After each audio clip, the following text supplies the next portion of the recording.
కృపాభరితుడైన మా యేసయ్య, మీ పవిత్రమైన పరిశుద్ధమైన నామమును బట్టి స్తోత్రాలు.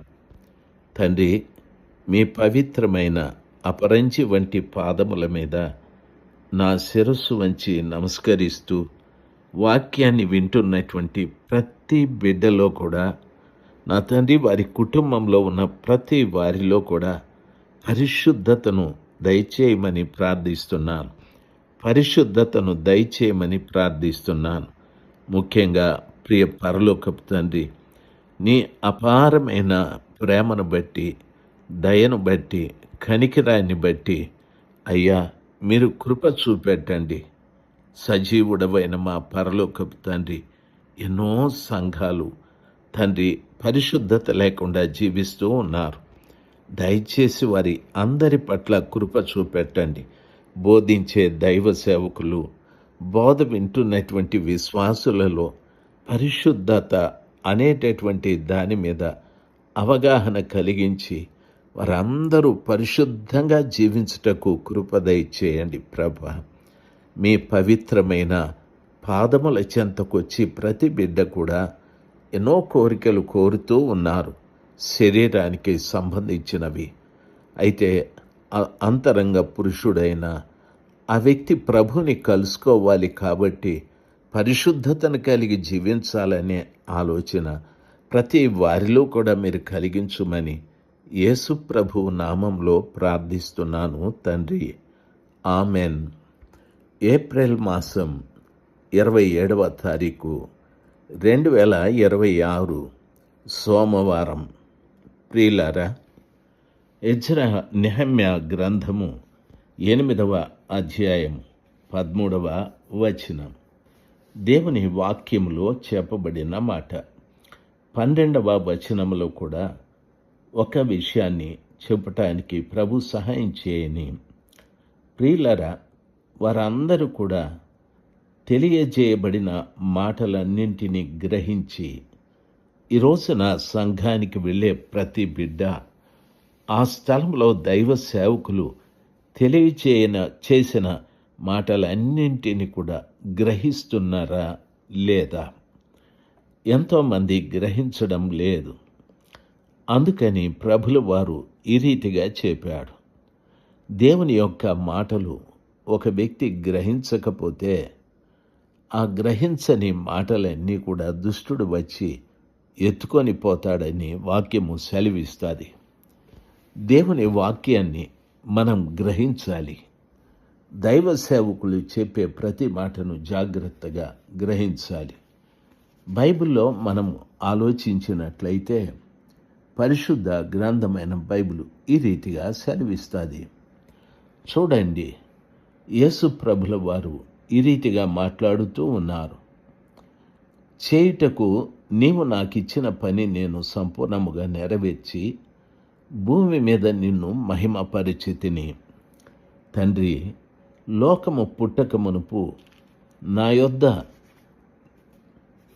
నీ యొద్ద నాకు ఏ మహిమ ఉండెనో ఆ మహిమతో నన్ను ఇప్పుడు నీ యొద్ద మహిమపరచుము.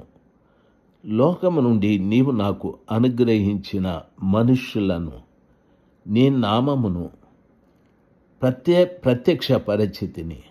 వారు నీ వారై ఉండిరి, నీవు వారిని నాకు అనుగ్రహించితివి. వారు నీ వాక్యమును గైకొని ఉన్నారు. హల్లెలూయా. యోహాను సువార్త 17వ అధ్యాయము ప్రియులారా 5వ 6వ వచనాలు. లోకము నుండి నీవు నాకు అనుగ్రహించిన మనుష్యులకు నీ నామమును ప్రత్యక్ష పరిచితిని. మనము ప్రభు దగ్గరికి రావడము అనేది యేసు ప్రభుల వారు చెప్పిన మాట ప్రకారముగా లోకము నుండి మనలను దేవుడు యేసు ప్రభుల వారికి అనుగ్రహించాడు.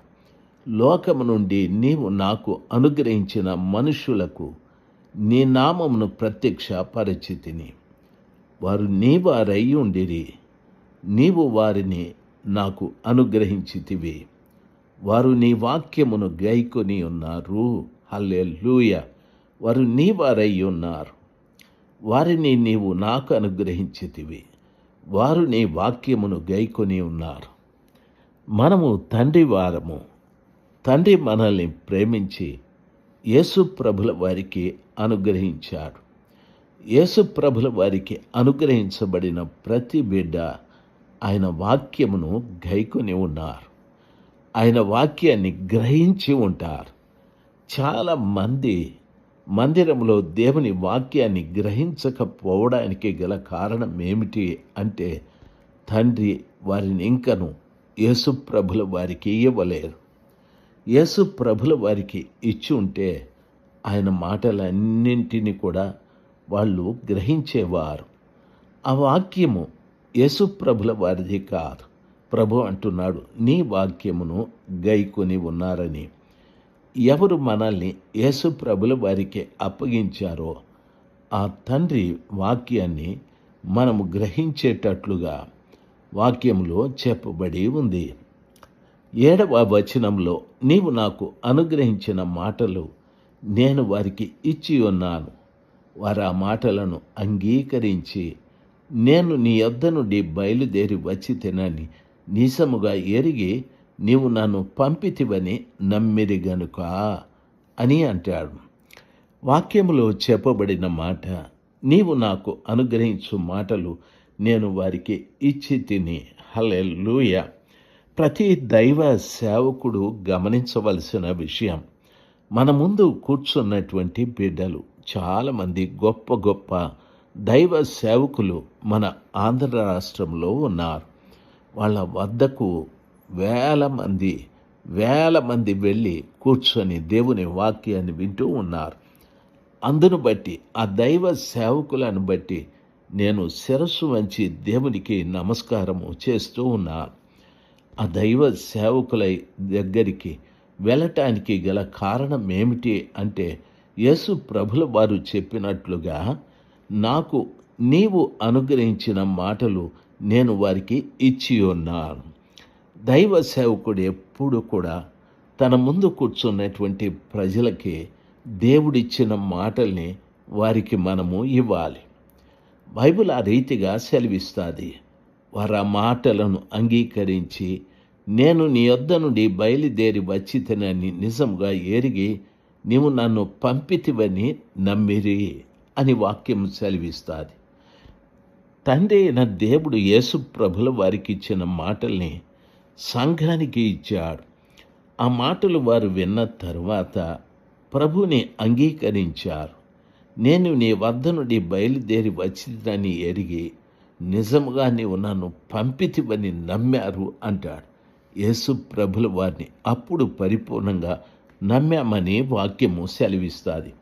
నీవు నాకు అనుగ్రహించినవన్నీ నీ వలననే కలిగినవని వారు ఇప్పుడు ఎరిగి ఉన్నారు. నేను వారి కొరకు ప్రార్థన చేయుచున్నాను. లోకము కొరకు ప్రార్థన చేయుటలేదు. నీవు నాకు అనుగ్రహించి ఉన్నవారు నీ వారై ఉన్నందున వారి కొరకే ప్రార్థన చేయుచున్నాను. అబ్బా, ఎంత గొప్ప మాటలో గమనించవలసిన విషయం. ఈ స్థలంలో ప్రభుల వారు చెప్పిన మాట, నేను వారి కొరకు ప్రార్థన చేయుచున్నాను, లోకము కొరకు ప్రార్థన చేయుట లేదు.